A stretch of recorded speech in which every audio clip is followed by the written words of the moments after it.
Salut, je m'appelle Pierre. Je suis entre deux générations. Je navigue entre la génération Y et les millennials. Dans ces générations, de nouvelles manières de militer et de nouvelles figures de résistance apparaissent. Ces figures, j'ai décidé de les rencontrer et de les interroger. Bienvenue chez les Indociles. Aujourd'hui, je reçois Julia, engagée contre la psychophobie.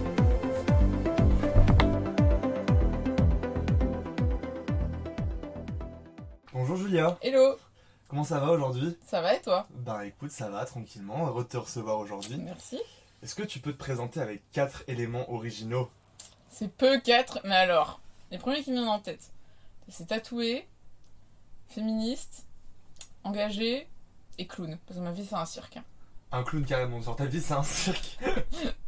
Ok, non mais on se croirait chez les Monty Python mais c'est pas loin hein. J'adore ça.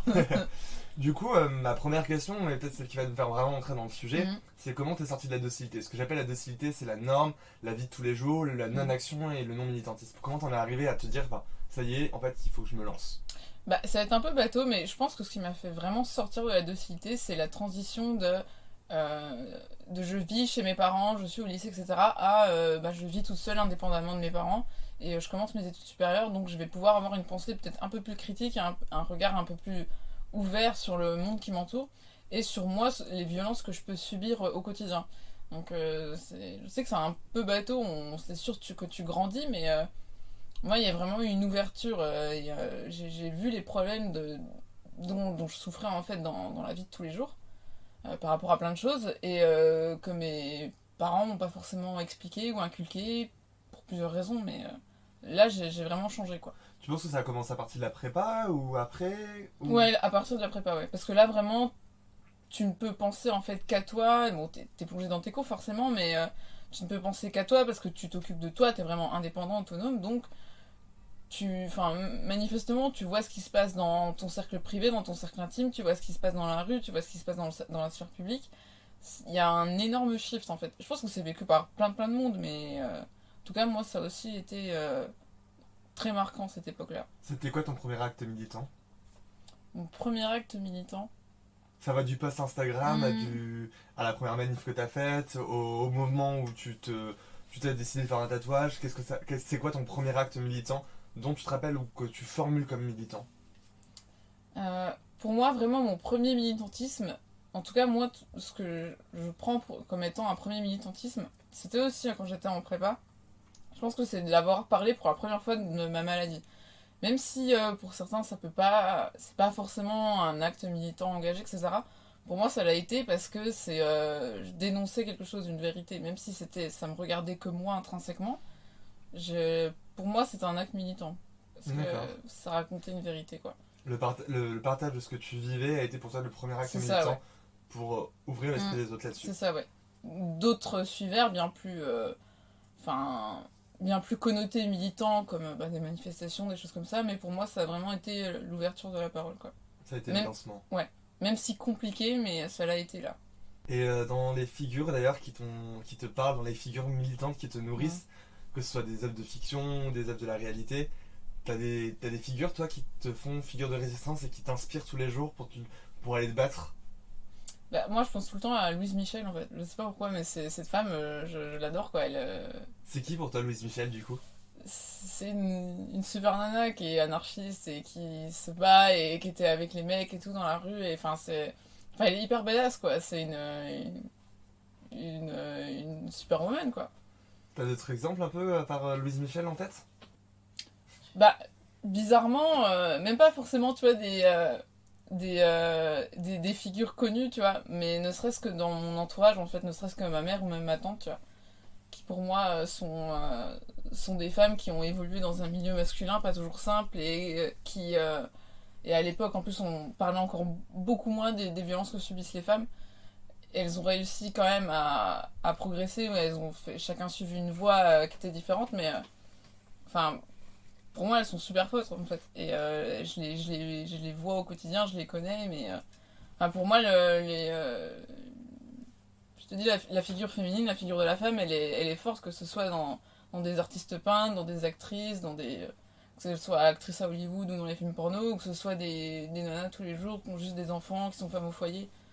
Tu vois, Du coup, pour toi, la figure de la femme, c'est une figure de militante, c'est une figure de résistance. C'est ça, ouais. C'est ça, ouais. Rien que, en fait, de dire, d'assumer que t'es une femme, même dans les trucs les plus cons, tu vois, d'assumer, de dire que bah t'as tes règles, des choses comme ça. Enfin, pour moi, déjà, t'es dans le militantisme, tu vois. Putain, c'est dingue. Et à ton avis, Mm. c'est quoi la raison pour que notre génération entre 95 et millénial s'investisse autant dans la question politique aujourd'hui? Qu'est-ce qui fait qu'aujourd'hui, il y a autant de jeunes dans ces générations-là, et même des générations un peu plus vieilles, qui soient investis dans ces questions? Qu'est-ce qui a changé à ton avis? Qu'est-ce qui a fait que ces jeunes se soient lancés dans cette indocilité? Mm. J'aimerais, tu vas dire qu'il y a un ras-le-bol général. Je sais pas si c'est la succession des gouvernements qu'on a eu récemment en France qui nous font dire, ok, il y a quand même un petit problème. Si c'est le problème écologique qu'on fait de plus en plus éructer sur le domaine public, à la télévision, à la radio, des choses comme ça. Je pense qu'il y a aussi un gros regain de paroles grâce / à cause des réseaux sociaux. Je pense que les jeunes, ils sont de plus en plus enclins, tu vois, à parler et à se sentir légitimes, à dire leurs problèmes sur les réseaux sociaux. Même que t'aies 10 ou 10 000 followers, en fait, c'est pas grave, au moins tu t'investis, tu vois. Et je pense que c'est ce mix de ras-le-bol, de problèmes, que ça soit écologique, mais que ça soit aussi social, etc. Rajouter tout ça avec l'émergence des réseaux sociaux qui fait que les jeunes, bah, ils se soulèvent de plus en plus, quoi. Il y a on fait souvent la différence entre les plus vieux militants et les nouveaux militants. Pourtant, est-ce que ce fossé générationnel dans la manière de gérer les choses, mais aussi est-ce qu'il y a un fossé générationnel aussi dans la manière de lutter et de faire cohésion finalement? Je sais pas si vraiment il y a un fossé. Enfin, en tout cas, moi je sais que j'ai jamais ressenti comme tel. Dans les manifestations, je sais qu'il y a des jeunes qui se mélangent très bien aux personnes un peu plus âgées, etc. Et je trouve d'ailleurs que c'est positif et qu'il faut l'encourager parce que même si le vécu est pas similaire, hein, quelqu'un qui a 60 ans et quelqu'un qui en a 16, ça sert à rien de diviser les combats parce que ça le rend moins puissant. Donc autant allier les forces là. Après, c'est sûr que je pense qu'il y a une démarche d'éducation à faire, que ce soit de la part des plus jeunes vers les plus âgés comme des plus âgés vers les plus jeunes, pour bah, justement pouvoir rendre le combat plus fort et plus logique. Et il faut pas que les personnes plus âgées en fait le prennent mal parce que je pense qu'il y a des choses qui doivent faire mal, malheureusement, parce qu'ils n'ont pas été éduqués à les faire bien, entre guillemets. Hein, c'est un peu manichéen, mais voilà, pour faciliter l'explication, on va partir comme ça. Et je pense même, tu vois, je sais pas pourquoi j'ai l'image, tu vois, du mec de 60 ans, CGT, etc., qui se bat pour les droits du travail, etc., mais qui pense peut-être pas forcément tout de suite aux réflexions qui viennent sur le féminisme ou qui viennent sur, je sais pas, l'accessibilité au sein d'une entreprise, etc. Bah, je pense que c'est de notre devoir des plus jeunes qui sont un peu plus, on va dire, un peu plus ouverts à ces questions, de leur enseigner. Et eux peuvent nous enseigner aussi des choses. Mais voilà, je trouve que il n'y a pas forcément un fossé, mais en tout cas, on a à apprendre d'eux et on a à leur apprendre aussi. Qu'est-ce que c'est que la psychophobie? La psychophobie, pour moi, la définition que j'en donne, c'est de discriminer, en quelque sorte, de ne pas prendre au sérieux les maladies mentales. Vraiment, enfin, hyper superficiellement, c'est comme ça que je la décrirais, tu vois. Ok. Alors moi, ce qui m'a intéressé dans ton parcours, c'est que ta conception du militantisme est très particulière. Tu es ce que je pourrais appeler une administratrice, une militante de l'intime, finalement, parce que tu travailles qu'avec les gens de ton entourage sur la question, enfin, tu travailles déjà beaucoup avec les gens dans ton entourage, et tu fais énormément de militantisme pour tout ton entourage, d'information et d'accès à l'information et de déconstruction auprès de ton entourage. Ce que je n'ai pas eu pour l'instant dans le podcast, puisqu'en fait je me suis tout de suite intéressé au grand mouvement du militantisme, c'est-à-dire les grandes marches pour le climat, ou alors les collages, ou encore l'accueil de migrants, etc. Qu'est-ce que c'est en fait pour toi le militantisme pour l'intime? C'est éduquer son cercle proche en fait. Parce que c'est vrai qu'on a toujours tendance à vouloir éduquer l'inconnu, la personne qu'on côtoie très très peu de fois, son médecin, je sais pas, même ses collègues ou ses potes à l'école, enfin, ou les connaissances, on va dire, à l'école, mais c'est sûr que on passe tellement de temps dans son cercle intime, c'est tellement des gens qui nous sont proches, que on a envie de les éduquer, soit par démarche purement éducative, pour leur apprendre des choses, mais aussi pour ne pas qu'ils fassent de gaffe, entre guillemets, à l'encontre de notre personne. Et pour moi, c'est super important parce que, comme je disais tout à l'heure, tu passes du temps avec, donc tu as envie que ce temps-là, il te soit agréable quand même. Ça peut paraître un peu égoïste, mais t'as pas envie de souffrir en étant proche d'eux parce qu'ils sont aussi un pilier pour toi, donc t'as envie de les aider quelque part et comme ça ils peuvent aussi t'aider en retour. Donc pour moi, vraiment parler à son cercle le plus intime, c'est une démarche qui est aussi importante que de parler à un cercle public en fait. Et dans ce cercle intime où tu regroupes ta famille, tu regroupes tes amis, etc., comment t'en es arrivé à parler de psychophobie avec eux? Qu'est-ce que, en fait, quelle démarche tu as entamée déjà, juste pour toi peut-être reconnaître ce que c'était que la psychophobie, puisque je pense que c'est pas une phobie qui est connue par tout le monde, mais en plus, comment tu as fait pour l'aborder avec eux sans entrer en conflit ou en violence avec eux? On va dire que déjà dans le cercle très intime, c'est avec ma famille, etc., mes parents, c'est venu de soi parce que je souffre d'anorexie mentale et de dépression depuis une dizaine d'années là maintenant. Et moi, il fallait absolument que je m'exprime en fait sur ce problème-là.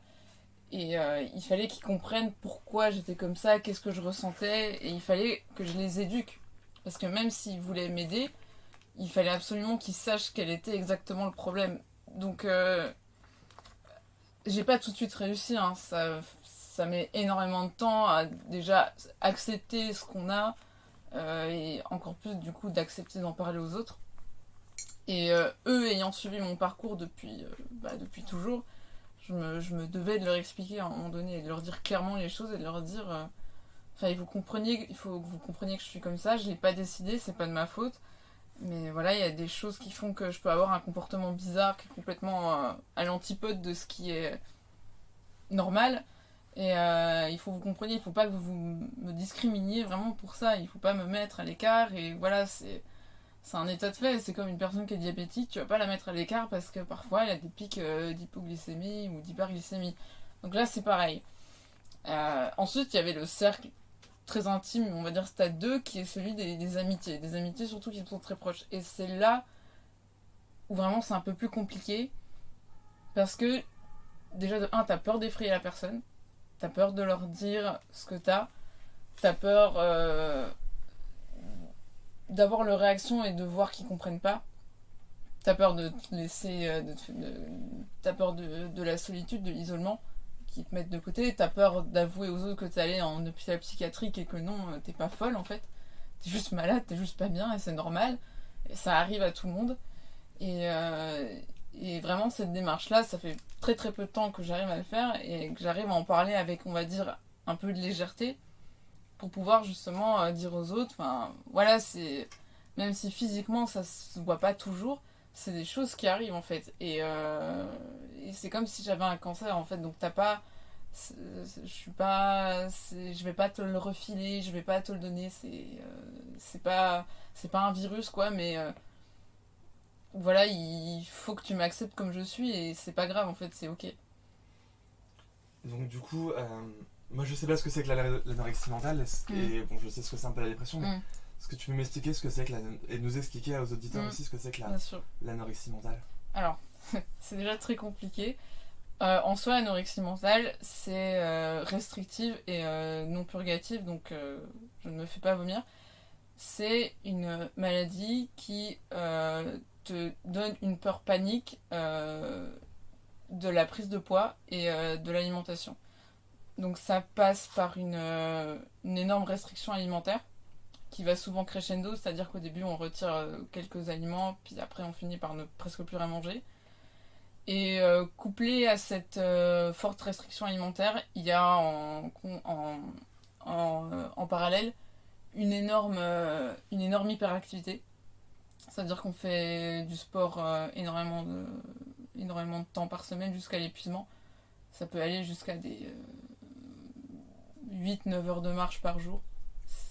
C'est épuisant, c'est très épuisant. Et voilà, en très simple, c'est ça. Donc il y a une perte de poids très importante, des carences qui sont majeures, et souvent le pronostic vital est mis en jeu. Et je tiens vraiment à dire, c'est la maladie psychiatrique qui est le plus mortel chez les jeunes, plus que la dépression. Comment tu t'es rendu compte de l'oppression sociale sur l'anorexie mentale? Comment en fait t'as réussi à te rendre compte que tu vivais une oppression ou qu'il y avait de la psychophobie dans la vie de tous les jours, ou qu'elle était impliquée ou qu'elle était provoquée par la société et qu'en même temps tu refusais le droit de vivre ce que tu... Enfin, j'ai peut-être du mal à formuler la question, mais ouais. comment est-ce que la société t'a mis dans une position d'anorexie mentale? Et la deuxième question peut-être c'est est-ce que la société t'opprime aussi sur cette anorexie mentale? En fait, l'image que la société a d'anorexie mentale, elle est assez, je trouve, perturbée, perturbante, et ça rejoint aussi beaucoup mon engagement féministe, parce que c'est-à-dire que on voit bien maintenant dans le domaine marketing, dans le domaine cinématographique, dans le domaine photographique, les femmes, on valorise le corps mince, voire parfois maigre de la femme. Donc il y a une espèce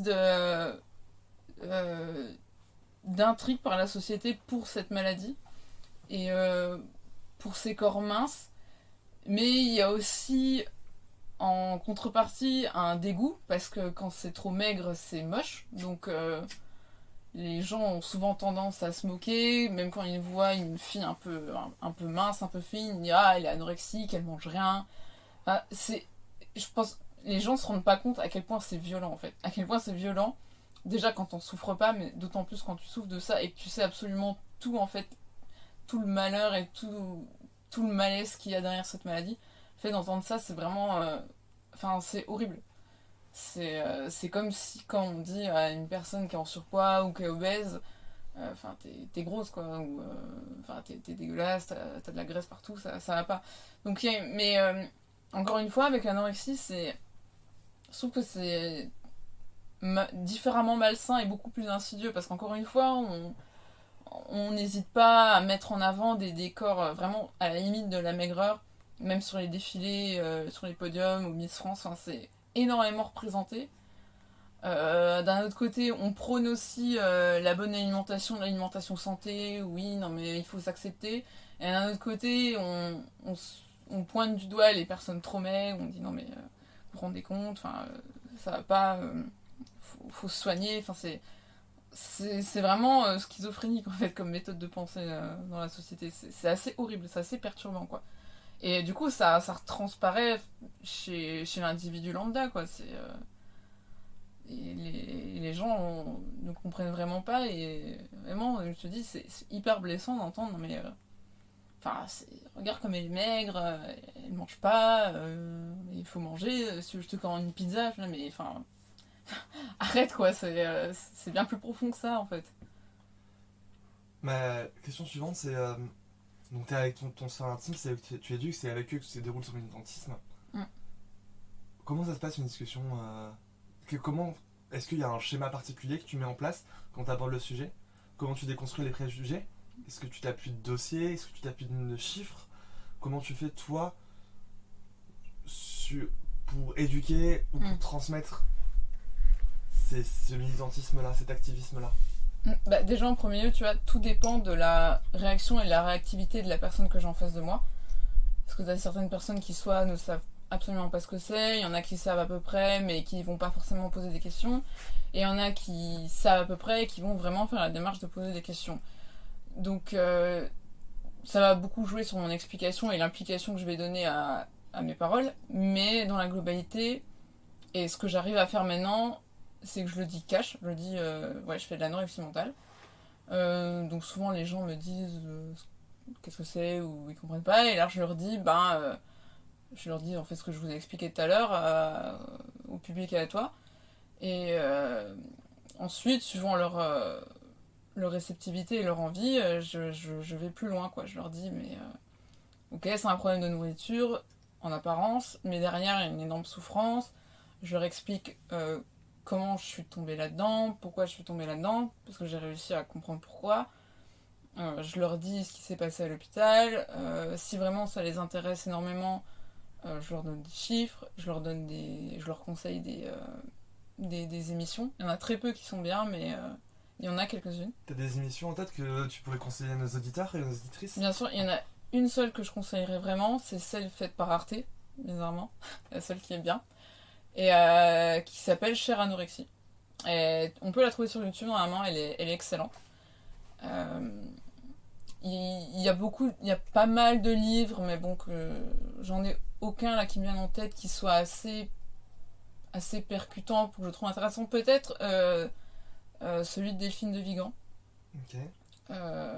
J'ai oublié le nom, mais on peut le retrouver facilement. Elle parle de son anorexie à elle, en fait. Et là, quand vraiment je connais très bien la personne et que je sais qu'elle est très très forte mentalement, je monte des photos de comment j'étais avant. Mais là, c'est vraiment le stade plus. Donc tu partages toute la sphère intime que tu C'est ça. as vécue et ton expérience. Donc, Ouais. du coup, comme tu es GCL, il y a probablement ce qu'on appelle l'épuisement militant. Comment tu peux vivre cet épuisement militant en fait? C'est Devoir toujours répéter la même chose, devoir toujours dire la même chose, devoir toujours réexpliquer. Je sais que c'est une épreuve, même en ce moment même où on enregistre, je le sens bien et j'espère que ça va permettre que d'autres découvrent tout ça et t'épuiser beaucoup moins. Mais comment tu fais pour te séparer de l'épuisement militant et ton épuisement personnel sur lequel ça travaille? Ben, en fait, je sais pas trop. C'est parce qu'à la fois, tu vois, d'en parler, c'est quand même cathartique. Ça me permet un peu d'expulser. Donc, ça me fait quand même toujours du bien. Mais c'est vrai que de répéter à chaque fois, de me dire... parce que même, tu vois, quand j'ai encore des contraintes alimentaires, je me sens obligée de l'expliquer aux autres et du coup de leur redire tout ça et de leur réexpliquer. Et c'est vrai que ça me replonge un peu dans ce passé, dans toutes ces images, etc. Donc pour on va dire un petit peu me reposer, je t'avouerai que j'ai pas trop d'astuces malheureusement. Je fais avec, j'essaie vraiment en fait de me détacher de la personne malade que j'ai été et de le prendre comme un sujet d'étude et c'est ça, de me sortir de là et de faire comme si en fait je montrais une vidéo à quelqu'un. Donc cette espèce de détachement, ça me permet d'avoir un impact psychologique qui est moindre.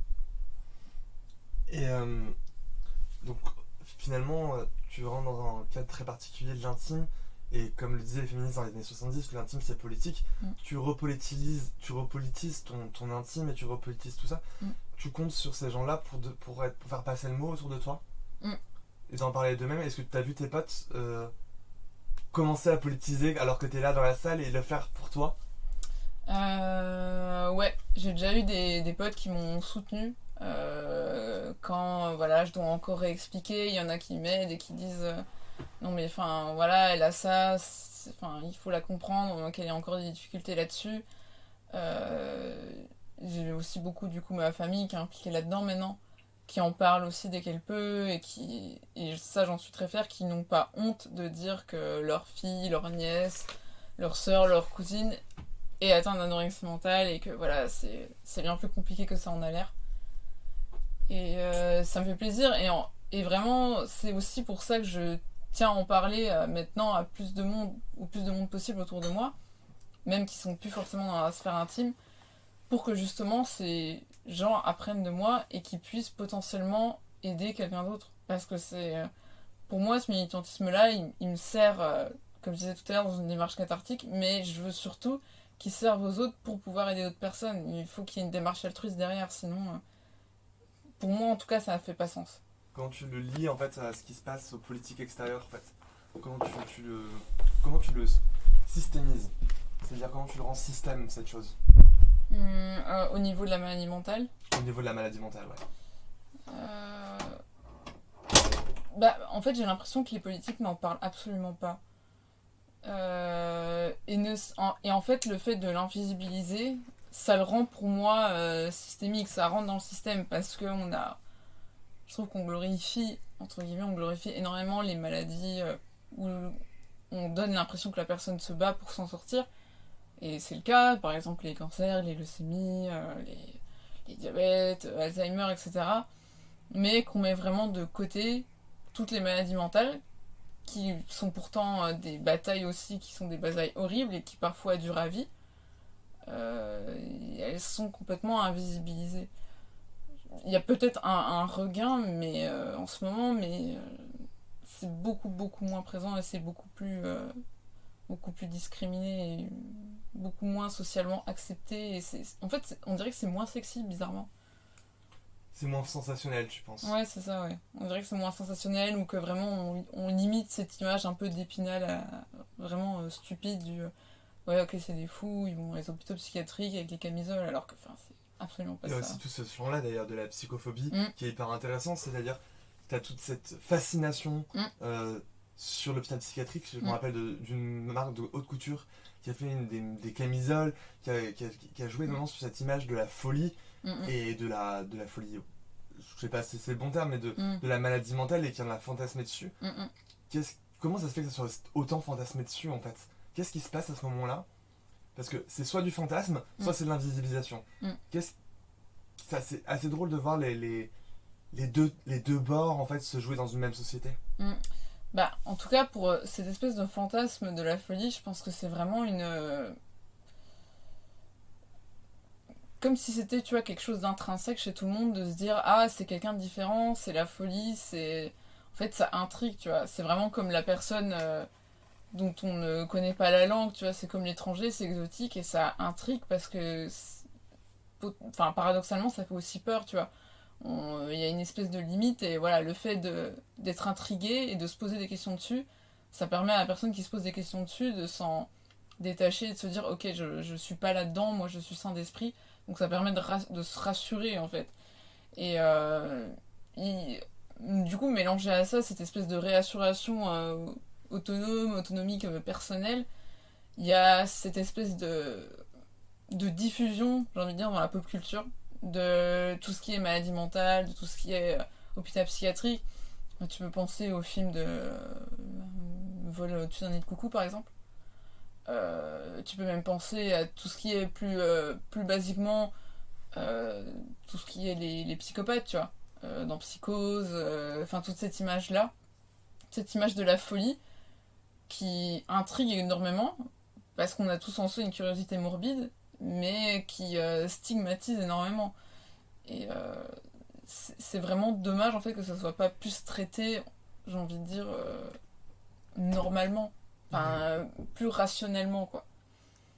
Et il y a énormément aussi de documentaires sur Arte ou de documentaires sur d'autres chaînes publiques, France 2, France 3.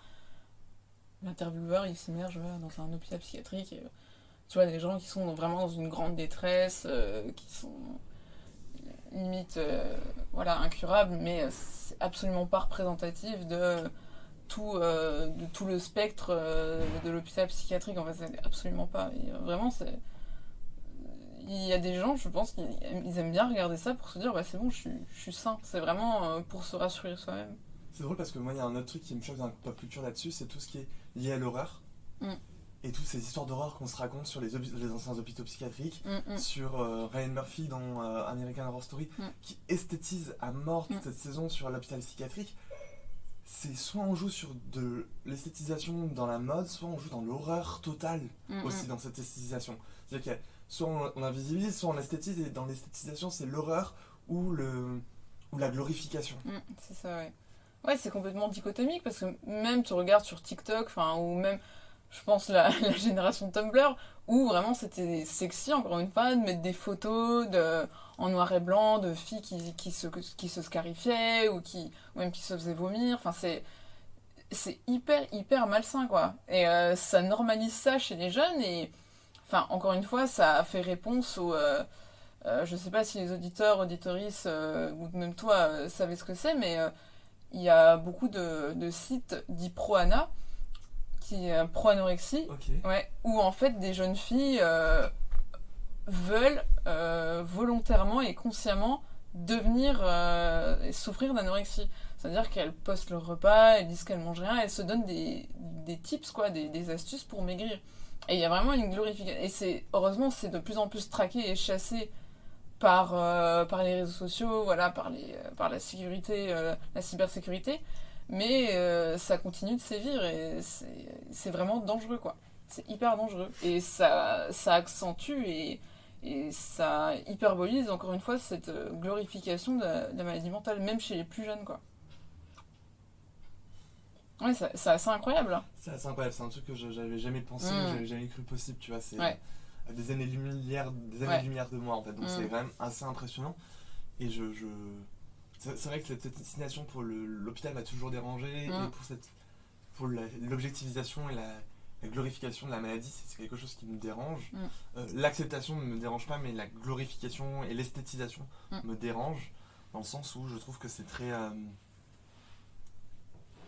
ça rend malade en la société encore plus qu'elle ne l'est déjà. Et voilà. Et il y a une question que je me posais en plus, c'est... On parle beaucoup de jeunes filles sur sa question d'anorexie, je pense qu'il y a aussi des jeunes hommes, mais en quoi ils sont liés au système patriarcal?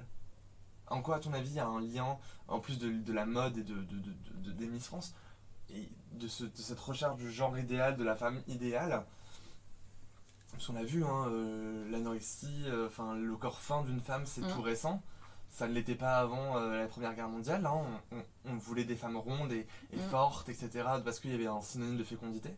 Qu'est-ce qui s'est passé pour qu'on passe d'un système anorexique, à ton avis, à un système où la rondeur était acceptée, à un système où l'anorexie est devenu un nouveau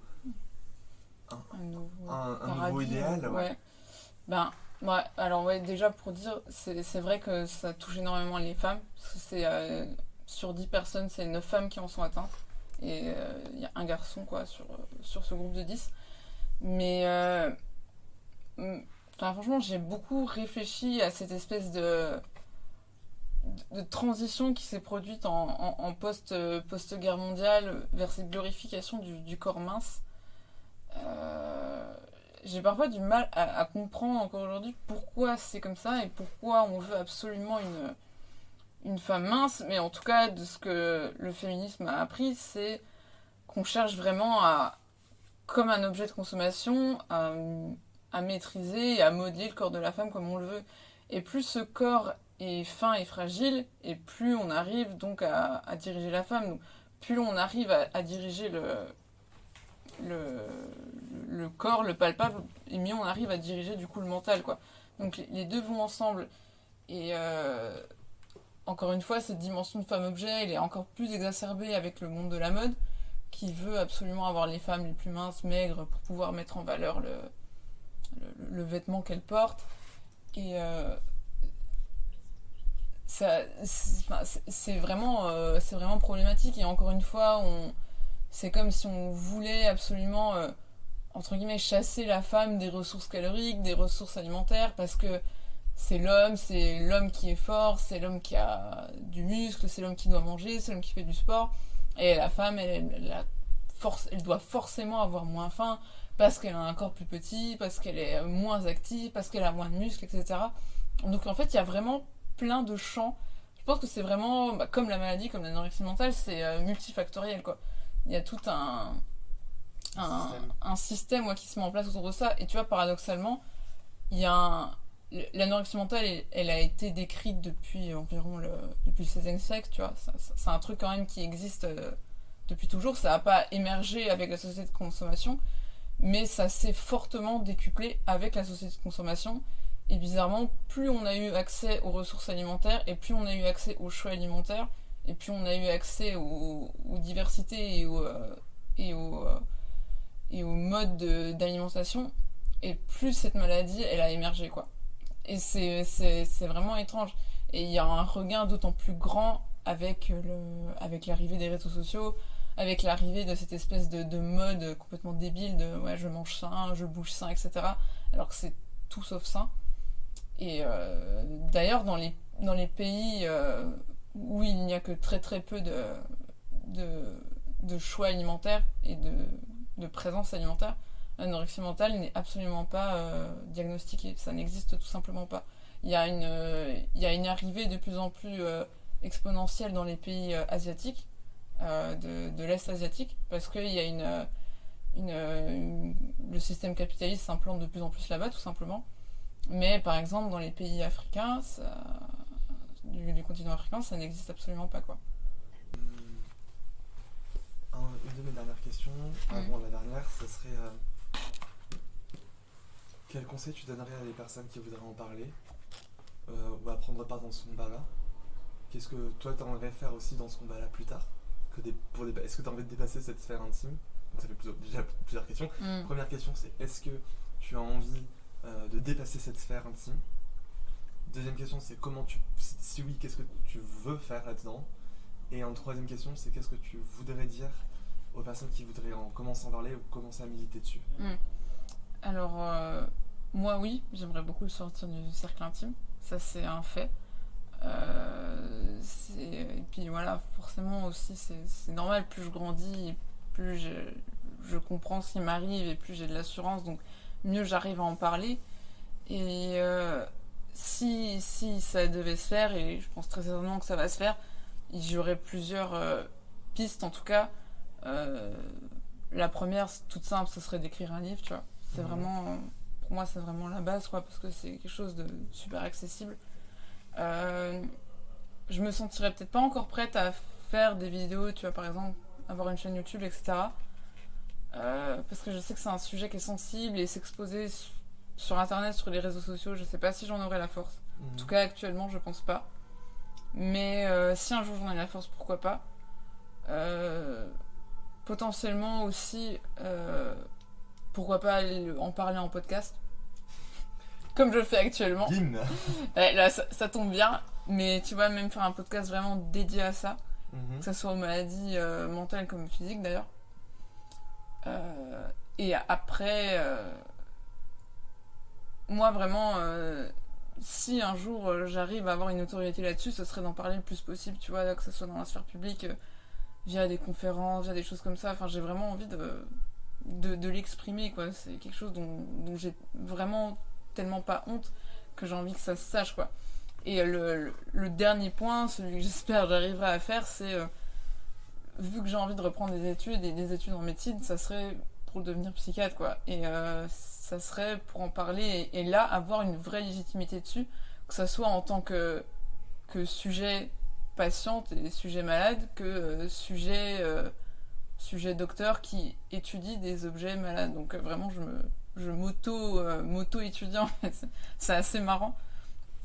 Et le conseil que je donnerais aux personnes qui voudraient en parler ou voudraient militer là-dessus, c'est de ne pas avoir peur en fait de ce que les autres pourraient penser. Parce que vraiment moi à chaque fois où je me suis dit non mais jamais j'en parlerai, j'ai trop peur qu'il y ait une mauvaise réaction derrière, bah ça s'est jamais passé comme ça en fait. Je sais pas si j'ai un entourage très très ouvert, très intelligent, en tout cas j'ai de la chance que ça me soit toujours arrivé, mais les gens ont toujours fait la démarche de comprendre et d'accepter comme c'était et de ne pas juger, quoi. J'ai jamais eu de retour où je me suis dit ah ouais punaise, cette personne va plus jamais me parler, quoi.